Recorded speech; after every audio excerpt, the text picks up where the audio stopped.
yang sah tadi bisa dinasabkan kepada bapaknya. Tapi kalau anak yang pertama tidak dinasabkan kepada bapaknya, dinasabkan kepada ibunya. Anak yang berikutnya dari pernikahan tadi sudah sah dia menikah, hamil lagi anak kedua, anak ketiga berikutnya, maka anak berikutnya tadi dinasabkan kepada bapaknya. Anak yang pertama kena zina tadi, maka dinasabkan kepada ibunya, bukan kepada bapaknya. Wallahu a'lam bishawab. Bismillah, barakallahu fiik Ustaz, wa fiik barakallah.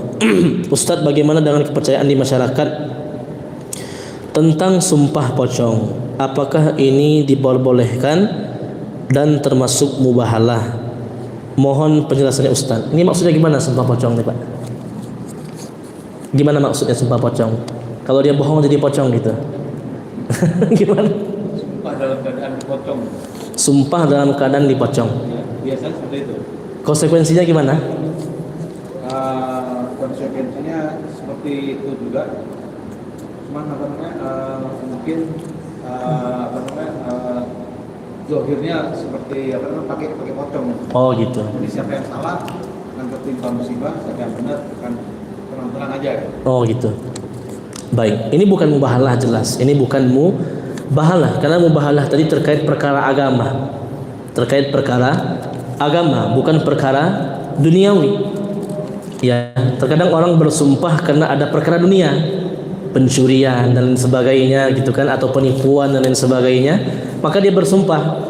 Nah, makanya seperti ini bukan mubahalah. Mubahalah itu dalam perkara agama. Dalam perkara agama, bukan dalam perkara dunia. Yang kedua, tidak perlu menggunakan pocong. Kalau ingin bersumpah dengan nama Allah, selesai.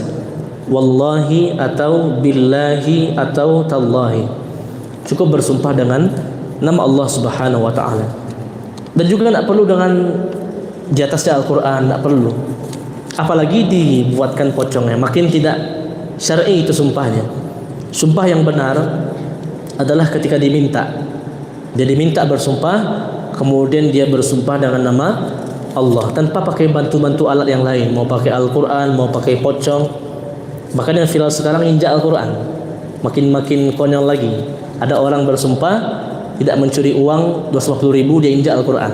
Nah, makin aneh ya, karena sumpah itu nggak perlu alat-alat, nggak perlu Al-Quran, nggak perlu apapun, cukup dia menyebut dengan nama Allah atau demi Allah saya bersumpah seperti ini, seperti itu, cukup, tanpa perlu pakai Al-Quran, apalagi pakai pocong-pocong dan lain sebagainya, tidak perlu. Dan ini juga bukan mubahalah, karena mubahalah terkait perkara agama, bukan perkara duniawi. Ya, Allah a'lam bishawab.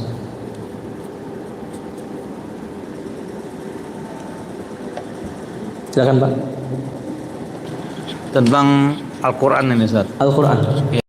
Al-Quran ini kita tahu bahwa hadir di zaman ini, ya, itu adalah dengan cara kita membaca kitabnya. Tetapi secara zohirnya kita tidak pernah menemukan manuskrip Al-Quran di zaman Nabi SAW atau di zaman Khalifah Abu Bakar, Umar yang tertulis manuskripnya itu. Adapun juga manuskrip yang disimpan di Inggris kalau nggak salah, itu manuskrip setelah 50 tahun atau 100 tahun Nabi SAW wafat. Jadi bukan di kekhalifahan Umar atau Abu Bakar. Jadi itu itu. Nah, ini bagaimana kita untuk meyakinkan kepada orang-orang itu bahwa Al-Quran itu memang ada, walaupun tanpa manuskrip. Dan kita memang percaya bahwa Al-Quran itu dari zaman Nabi SAW diberikan Iqra pertama kali sampai sekarang, hafalannya Iqra aja, cuma tulisannya berbeda-beda gitu. Baik, afwan. Al-Quranul Karim di zaman Rasul sallallahu alaihi wasallam, Abu Bakar dan Umar itu nggak akan ketemu buku mushafnya. Alasan yang pertama, karena rata-rata orang Arab ummi. Ummi itu apa? Buta aksara, tidak bisa membaca, tidak bisa menulis. Mereka melakukan hafalan. Itu alasan yang pertama.